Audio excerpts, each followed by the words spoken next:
Ce jour dédié pour que Dvora Bat Geneviève ait rapidement un zivou gagoun, un bon mari, Balmedot Tovot, et que se marie très rapidement. Amen, va Amen. On me demande ici de parler un peu, de faire un petit cours, un tuto, comment tu appelles ça? Un tuto. Un tuto pour être Shaliach Tzibour, pour être un ministre officiant.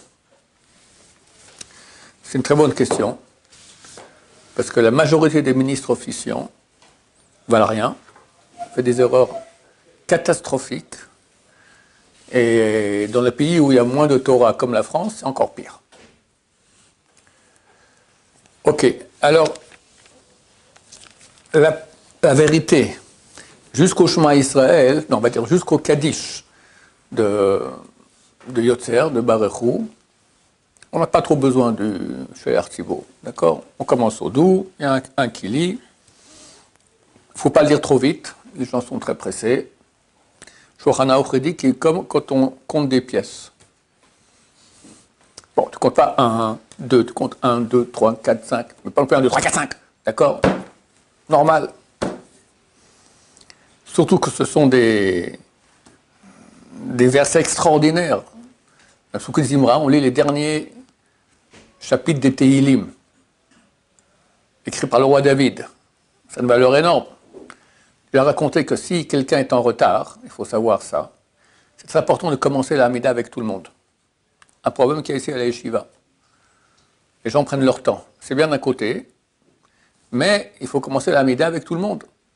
Ça a plus d'importance de commencer la Hamida avec tout le monde plutôt que de ne pas sauter des passages. Donc si on voit qu'on est en retard, il faut sauter des passages. Quel est le passage numéro 1 qu'on peut sauter? Shirat Hayam, exactement. Le chant qu'on fait Béné Israël au bord de la mer lorsque Dieu a englouti tous les Égyptiens. C'est marqué que celui qui dit Shirat Hayam le matin dans la prière, avec de la joie, en s'imaginant qu'il est en train maintenant de passer la mer, et qu'il voit comme ça les Égyptiens qui ont été engloutis et que lui sort vivant, on lui pardonne tous ses péchés. Combien ça vaut? Combien ça vaut? Des millions de milliards. Pas d'enfer. Quelqu'un qui meurt, normalement, il va en enfer. C'est pas agréable, l'enfer. Il y a 7 étages dans l'enfer. Le premier, là-bas, le feu est 60 fois plus vif, plus chaud qu'ici. Donc, deuxième étage, c'est 60 fois plus que le premier étage. Troisième, 60 fois plus que le deuxième étage. Comme ça, vous faites le calcul sur 7 puissance. Ça fait 60 puissance 7, je ne sais pas combien ça fait beaucoup, beaucoup. Quelqu'un qui, le matin, il dit Shirat Hayam avec joie, on leur pardonne tous ses péchés. Donc, il y a de quoi danser jour et nuit. Et pourtant, c'est le passage numéro 1 qu'on va sauter. Donc, combien ça vaut le reste? Combien ça vaut de se lever 5 minutes plus tôt et commencer à lire? J'ai un élève que vous connaissez, je ne vais pas le dire, il m'a dit, je ne peux pas prier avec le public, c'est très difficile parce que j'ai un bonheur énorme à lire Psuké des Imra. C'est tellement beau. Et les gens font... Tu ne peux pas louer Dieu en fonçant. Donc, il faut se lever plus tôt, ce qui est très dur. Ok. Première chose, Kaddish. Dans le Kaddish, ainsi que dans la Hamida, la Chazara, et seulement dans ces deux endroits-là, il faut laisser le temps au public de répondre Amen. Si dans la Hamida, et c'est très très très courant, le Shar Tzibour dit Baruch Ata Hashem, Magen Avraham, Ata Gibor Elohim Hashem, alors on n'a pas le droit de répondre Amen à sa bracha. Il n'a pas laissé le temps de répondre Amen. Et si on ne répond pas Amen à sa bracha, c'est une bracha, les batala, bénédiction en vain, c'est le 3e des 10 commandements. Tu ne prononceras pas mon nom en vain, que la terre a tremblé 400 lieues quand Dieu a dit cette parole-là. Tout ça parce qu'il n'a pas laissé le temps. Même s'il laisse du temps, mais insuffisant. Baruch Ata Hashem Magen Avraham, Ata Gibor Elohim Hashem. J'ai laissé un temps, mais c'est trop petit pour répondre Amen. Eh bien, ce cher Tzibour, c'est un criminel qui fait faire, lui, il fait 19 bénédictions en vain, même si une seule fois il a fait ça. Parce qu'une fois il a fait ça, c'est fini, c'est raté.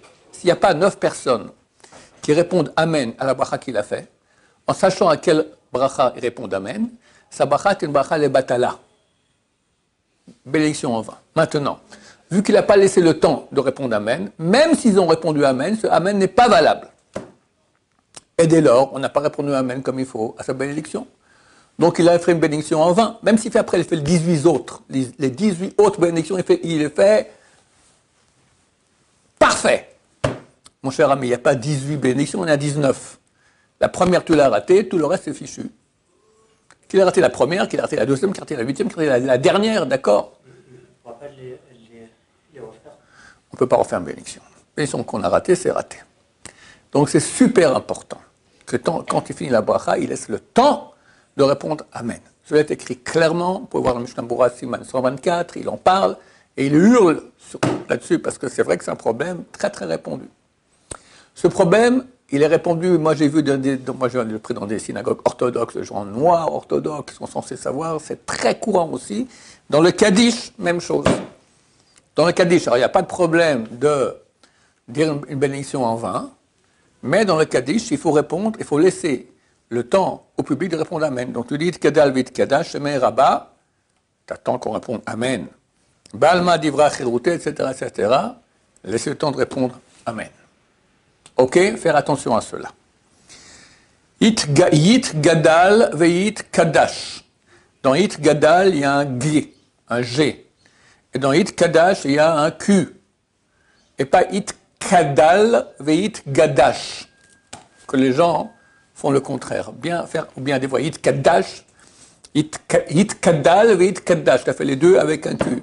Ou it gadal veit gadash, les deux avec un G. D'accord? It kadash veit gadal.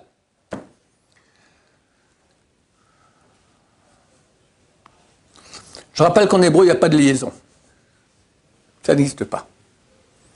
Et, Baruch Hashem, dans le Sidour israélien, partout où il y a deux lettres qu'on risque de faire la liaison, par exemple, Va'avtat Hashem Elokecha bechol levavecha. La tendance, c'est dire bechol levavecha. J'ai dit un seul L. Bechol levavecha. J'ai fait la liaison. Il faut dire bechol levavecha. Dans le sidourim israélien, ils mettent un petit rond, une petite étoile au-dessus des deux lettres pour qu'on sache bien faire la non-liaison. Donc c'est-à-dire que chaque fois, en gros, quand il y a deux lettres qui se ressemblent, ou bien des fois, ce n'est pas des lettres qui se ressemblent, c'est des lettres, par exemple, on va voir ici, hein, ou Ukshartem Motam, très bien, Ukshartem Otam. On a tendance à faire une liaison, le M et le Aleph, Ukshartem Motam.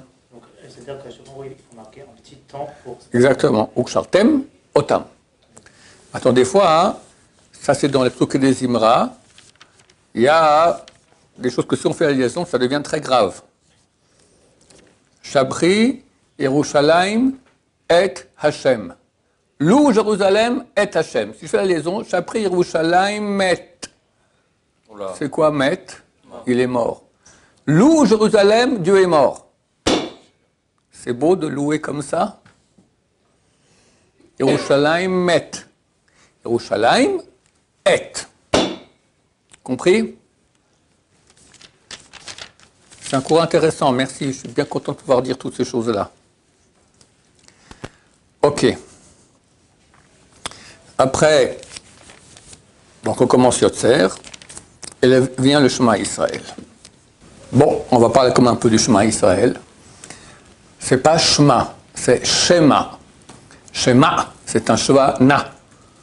Les deux points comme ça, des fois on prononce, des fois on ne prononce pas. Il y a des lois, qui, quoi, quand. Là, c'est pas Shema, mais Shema. Avec un Ain, Shema. Maintenant, on va faire l'examen que je fais toujours ici. C'est quoi le mot qui vient après? Israël. Comment? Israël. Faux. Israël. Faux. Israël. Bravo. Israël. Bravo. Israël. Comment? Israël. Comment? Israël. Je crois que ça va. Israël. Bravo. Israël. Bravo. En hébreu, en français, on écrit Israël avec un I. Alors les gens disent Israël. C'est faux.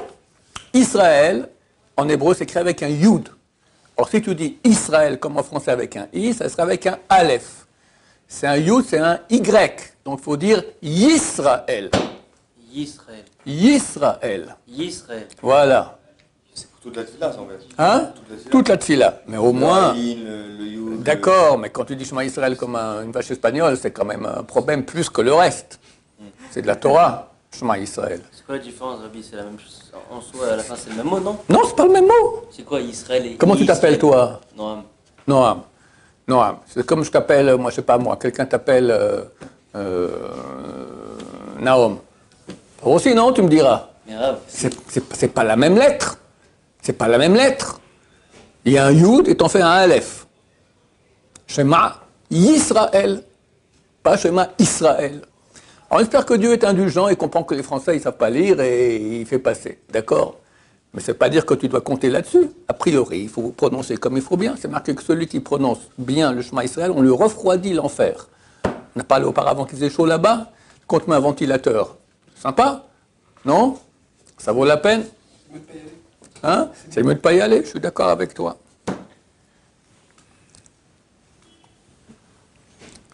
Bon, un bon chartibour, il doit savoir lire comme il faut bien. Des fois, c'est un shvana, des fois, c'est un shvanach. Par exemple, Bechol, pas levavcha. Bechol, levavecha. Pas levavcha, levavecha. Pas levavecha non plus. Un shva na qu'on entend, alors c'est la moitié d'un tséré. Levavecha, c'est faux. Mais le vavecha, et pas les vavra. Ensuite, il y a des arrêts qu'il ne faut pas faire.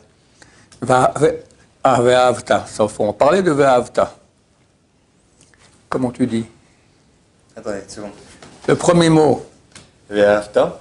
ve, Ve'afta. pas mal, Ve'afta. pas mal. Bien, ok. Il y a trois syllabes ici, trois syllabes. Ve, Ve'a, Hav, Ta. Si quelqu'un dit, il fait l'accent tonique sur la deuxième syllabe. Ve'a, Hav, Ta. Ve'a, Hav, Ta. Ve'a, Hav, Ta. D'accord? Signifie, c'est un passé. Tu as aimé l'Éternel ton Dieu. Or, le texte il dit, tu aimeras. Donc on met l'accent sur la première syllabe et la dernière, et surtout pas sur la deuxième. Ve'a, Hav, Ta. D'accord?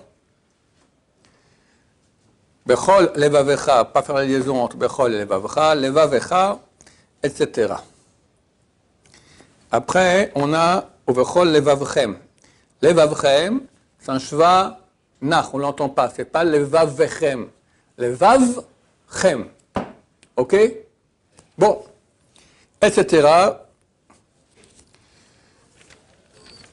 Il faut bien prononcer le Ain de Nishba. למען ירבו ימיכם ובניכם על האדמה אשר נשבע השם לאבותיכם. Parce que nishba, comme je viens de dire maintenant, sans aïn, ça signifie être emprisonné. Donc, afin que se multiplient les jours et les jours de vos enfants dans la terre que Dieu a été emprisonné. Il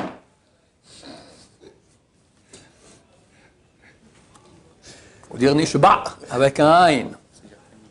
Nishba que Dieu a juré. Comment c'est qu'on a fait par exemple en Sheva ou pas? Ça, c'est des lois, je ne peux pas le dire maintenant. Il y a 5 cas dans lesquels ça change, c'est un shvanach ou shvana. Il y a certaines syllabes, si c'est 2 shva, si c'est en début de mot, il faut apprendre ces lois. Dans l'Ish Matzliach, au début, il te donne toutes les lois de shvana et shvanach. Aujourd'hui, Baruch Hashem, dans les sidurim israéliens, ils te mettent le shvana qu'on doit prononcer, ils le mettent en plus gros. Donc il faut suivre cela. Mais si tu dis pas comme il faut, alors tu ne dis pas comme il faut, mais tu n'as pas changé le sens. Mais des fois, ça change le sens ici. Nishba. Et Nishba, il a été emprisonné, le pauvre bon Dieu. D'accord? Maintenant, on arrive à un point super important où l'hyper-majorité des gens, même orthodoxes, même Tamil Chachamim, ne savent pas faire ce qu'il faut. C'est Hashem El Koachem Emet à la fin du Shema Israël. Ça, vous devez bien l'apprendre. Et le dire aux gens pour qu'ils apprennent à le faire comme il faut. C'est un gros problème. Dans le Shema Israël, il y a 245 mots. On veut arriver à 248 comme le nombre de mitzvot positives, le nombre d'organes que nous avons dans le corps. Pour ça, on rajoute 3 mots. En fait, on rajoute 4 mots. Hachem, On dit Ani Adonai Elohechem, Asher hotziti atchem me'eretz Mitzrayim lotachem le'Elohim. Là, je finis ce dernier verset du Kriyat Shema. Emet, Hashem, Elokechem, Emet. 4 mots. Ça fait 249. Il y a un problème. En fait, un des Emet, j'ai dit 2 fois Emet, Emet, Hashem, Elokechem, Emet, c'est le premier mot de la bénédiction qui vient après. Le matin, Emet Viatziv, le soir, Emet Ve'emuna. Si quelqu'un dit Kriyat Shema, or, pas dans le cadre de Shachrit et Arvit, où il y a une bracha qui vient après, par exemple, Kriyat Shema Shalamita, alors comment il fait? Il finit son dernier verset, Ani Hashem Elokechem, Asher hotziti atchem me'eretz Mitzrayim lotachem le'Elohim, Ani Hashem Elokechem, il rajoute 3 mots, Hashem Elokechem Emet. Et pas comme nous on fait aujourd'hui, Emet, Hashem Elokechem Emet, ça fait 4. Pourquoi? Parce que là, il n'y a pas de bénédiction après, donc il n'y a pas besoin d'un deuxième Emet. Il y a un Emet, donc Hashem Elokechem Emet, ça fait 248. Nos frères Ashkenazes, ils font autrement. Eux, avant de commencer le Shema Israël, ils disent El Melech Ne'eman. 3 mots en plus. Ils mettent avant le Shema Israël et ils font Shema Israël. Mais nous, on ne fait pas comme ça. Nous, on fait Shema Israël directement. À la fin, on rajoute Hashem Elokechem Emet, 248. Mais ça, c'est quand tu fais Shema Israël hors du cadre de la prière, où tu as une bénédiction à faire qui commence par Emet. Tu fais le cas de la prière, de Shachrit ou Arvit, et tu as le mot Emet, qui vient aussi, le premier mot de la bracha qui vient après, donc tu dois dire Emet, Hashem, Elokechem, Emet. C'est ça qu'on répond, Emet. Mais, il faut que tu penses qu'un des Emet, c'est pas une partie de Kriyat Shema. Parce que si tu penses que les 2 Emet font partie de Kriyat Shema, tu as fait 249 mots. C'est pas ce qu'il faut, 248. Donc il faut que tu penses qu'un des Emet, c'est le premier mot de la bénédiction qui vient après. Lequel? Divergence d'opinion. Il y en a qui disent que c'est le premier Emet. On dit le premier Emet, c'est le premier mot de la bénédiction qui vient après. Après, on revient, on dit encore 3 mots du Shema Israël, et après, on continue la bénédiction. On fait une sorte de... Pourquoi il dit ça? Parce qu'il dit, si tu dis que c'est les 3 premiers mots de Emet, Hashem, Elokechem, qui sont les 246, 247, 248 du Kriyat Shema, tu dis une phrase qui n'a pas tellement de sens. Emet, Hashem, Elokechem. Le vrai sens, c'est Hashem, Elokechem, Emet. Ça a un sens. Mais dire Emet, Hashem, Elokechem, ça n'a pas tellement de sens. Donc, eux, ils disent, le premier Emet, c'est le premier mot de la bénédiction qui vient après, et les 3 mots qui viennent après, Hashem, Elokechem, Emet, c'est les 3 derniers mots du Kriyat Shema. Vous me suivez ou c'est trop compliqué? Attends. Il y en a qui disent non. Ils disent, les 3 premiers mots que tu dis, ce sont les 3 derniers mots du Kriyat Shema, Emet, Hashem, Elokechem, et après, quand tu dis Emet, c'est le premier mot de la bénédiction d'après. Chacun choisira comme il veut. Maintenant, le premier Emet, normalement, c'est pas le cher Tzibour le dit, et nous on dit avec lui.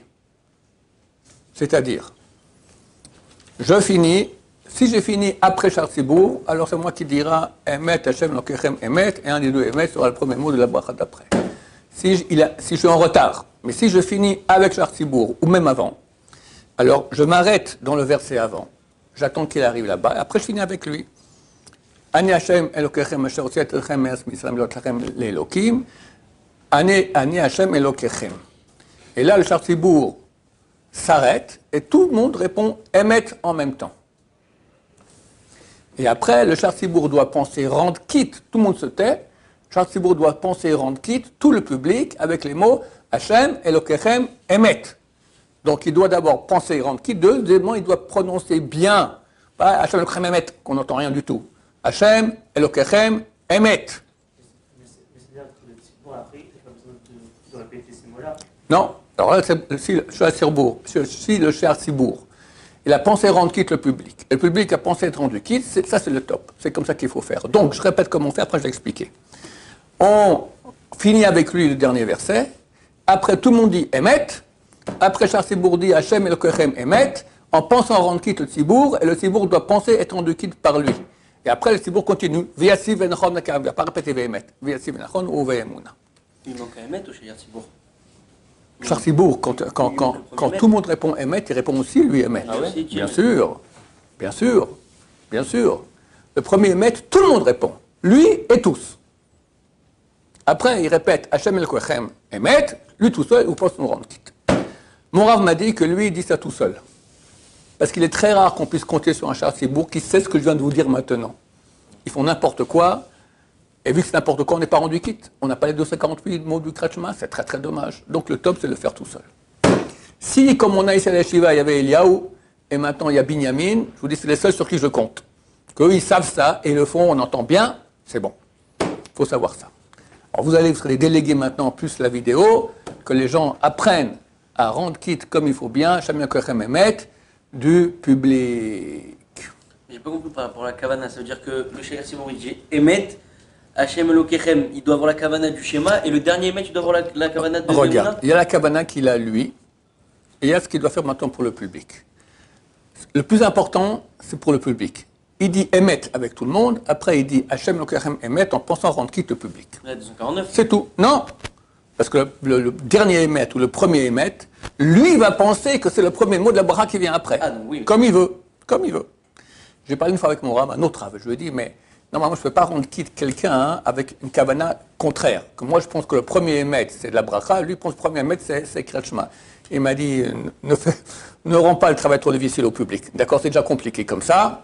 Donc, même si le Shayar Tzibour ne pense pas ce que nous pensons, moi je pense que le premier Emet, c'est le premier de la bracha, lui il pense que c'est un des mots, le numéro de 246 du Kretschma. Ça fait rien, ça on laisse. On ne fait pas attention à ça. Lui il pensera comme il veut. Dans les 4 mots, un des deux Emet, le premier de la bracha qui vient d'après, il choisira lequel il veut. Ce qu'il doit faire lui, c'est quand il répond Emet avec tout le monde, et après il doit dire Hachem Elokechem Emet en pensant rendre quitte le public. Ok. Après, on commence. Baruch Ata Hashem, Gaal Israël. Nos frères Ashkenaz, beaucoup disent pas le mot Gaal Israël à haute voix pour pas qu'on soit obligé de répondre Amen, parce qu'il ne faut pas faire d'arrêt entre cette bracha et la Amida. Nous, sans problème, on dit Baruch Ata Hashem, Gaal Israël, Hashem Sotat Tiftor, Flagit la terre. Ok, la Chazara. On attend à Teilot El on doit attendre qu'il y ait 10 personnes. Alors. Bien sûr qu'il faut qu'il y ait 10 personnes qui commencent la Hamida. S'il n'y a pas 10 personnes, c'est un problème, ce n'est pas considéré comme une fila Betsibour. Et c'est 10 personnes avec le chaliar ou sans Avec le chaliar, 10 en tout. 10 personnes commencent en même temps. En même temps. Et qui disent, il ne faut pas qu'il y ait une différence, plus que le temps de dire Shalom Alecha Rabbi. 7 syllabes. C'est très court. Bedi Aval, s'il y a quelques mots qui sont passés, Baruch Ata Gaal Israël, comme ça, en attendant, ils ont commencé, ça va aussi. Mais il faut commencer avec le public, c'est important, ça s'appelle Tfilah Betsibour. Ok? La Chazara. La Chazara, c'est un très, très, très, très gros problème. Nous, ici, à la Yeshiva, dans le règlement, on a mis qu'il est important que le Shayar Tzibour, avant de faire sa Chazara, il dit, je pose la condition, que si jamais il n'y a pas toutes les conditions pour que la Chazara soit bonne, considérée comme une Chazara, que ma prière soit considérée comme une prière d'offrande. Comme ça, si pas toutes les lois que je vais citer maintenant sont respectées, néanmoins, il n'a pas fait une bénédiction en vain, c'est comme s'il fait une prière à lui. Mais cela n'est pas valable Shabbat. Ni Yom Tov. Shabbat, Yom Tov, il n'y a pas de... Tout ce que nous faisons comme prière, ça passe les sacrifices. On ne peut pas amener Shabbat ou Yom Tov sacrifice d'offrande. Le sacrifice, on le brûle, on l'égorge. Tu ne peux pas égorger Shabbat ou brûler. Ce que Dieu a ordonné, il y a le sacrifice de Shabbat, on amène. Mais d'autres comme ça, tu as envie tout le coup d'amener un holocauste à Hachem, on ne peut pas amener ça Shabbat. Donc il n'y a pas non plus de prière d'offrande Shabbat. Donc Shabbat, c'est beaucoup plus compliqué. Et là, il faut absolument... Alors je vais expliquer de quoi il s'agit, quels sont les problèmes. Le problème majeur qu'il y a, c'est que, c'est écrit dans le même chapitre du Shulchan Aruch, chapitre 124, que s'il n'y a pas 9 personnes qui répondent Amen au Shayar Tzibour, alors ces bénédictions sont proches d'être des bénédictions en vain. Pourquoi il dit proches? Parce qu'à l'époque, il y en avait qui étaient rendus quittes, ils ne savaient pas lire. Alors ils se mettaient pieds joints à côté du Shayar Tzibour, et Shayar Tzibour, comme la Chazara, il les rendait quittes. Aujourd'hui, ça n'existe plus, ça. Donc pour nous, aujourd'hui, s'il n'y a pas 9 personnes du public qui répondent Amen aux bénédictions du Shayar Tzibour, pour chaque bénédiction, si on va dire à la 12e bénédiction, quelqu'un, hop, il pense à ses vacances à Honolulu. Et même il répond Amen, mais il ne sait pas à quoi il a répondu Amen. Il n'est pas là, il est à Honolulu. C'est un problème. Ou s'il n'a pas répondu Amen du tout, c'est encore pire. Dans ce cas-là, la bénédiction, c'est une bénédiction en vin, et toutes les bénédictions de la Mida sont en vin. Parce que s'il manque une, il manque tout. Mais c'est pas la faute du shayat. Hein? C'est pas la faute du shayat. C'est pas faute du Shad Sibour. Mais est-ce que Qu'est-ce qu'on peut faire? Alors, pour qu'il y ait Sibour, pour qu'il n'y ait pas de problème de ce genre-là, il dit, si jamais il n'y a pas un qui a répondu, et je te dis, moi, je raconte une histoire. Moi, je priais jusqu'à ce que je devienne vieux et paresseux. Je priais au net.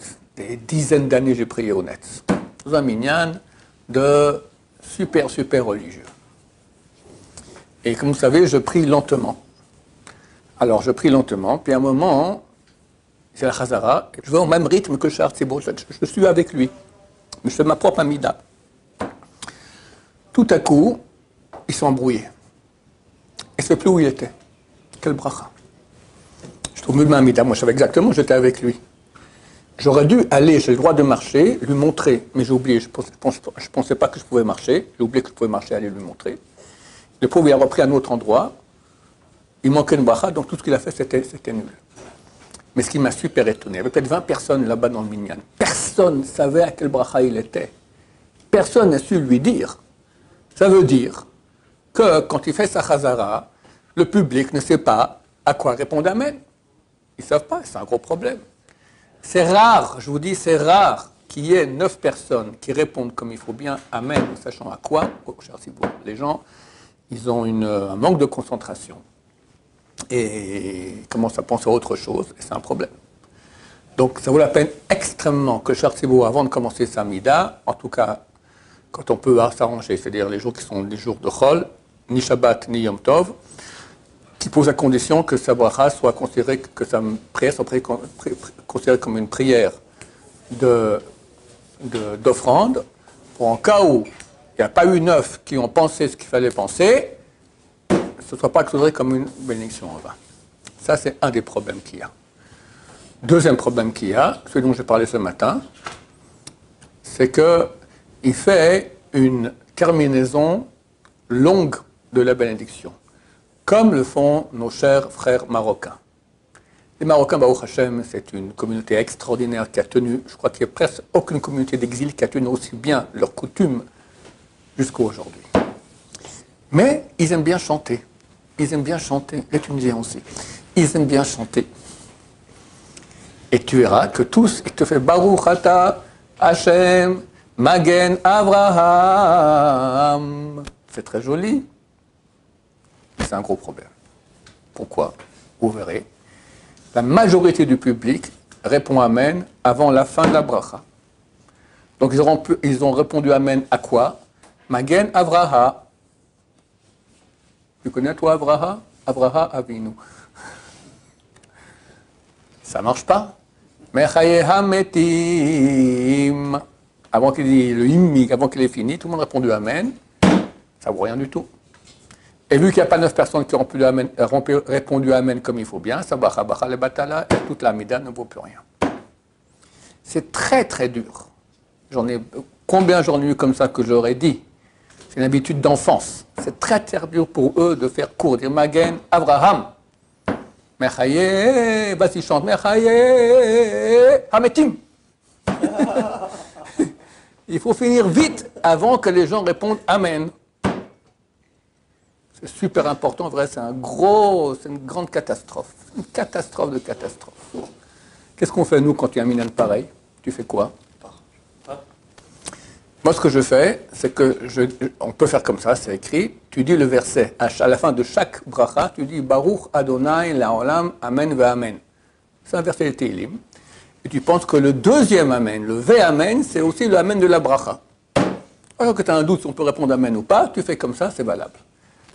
Comme ça, tu n'as pas fait un Amen qui est orphelin, et tu as répondu Amen, dans le cadre d'un verset, ça va aussi. Troisième problème, c'est que, comme je dis auparavant, on va répéter, il faut laisser le temps en 2 brachot au public à répondre Amen.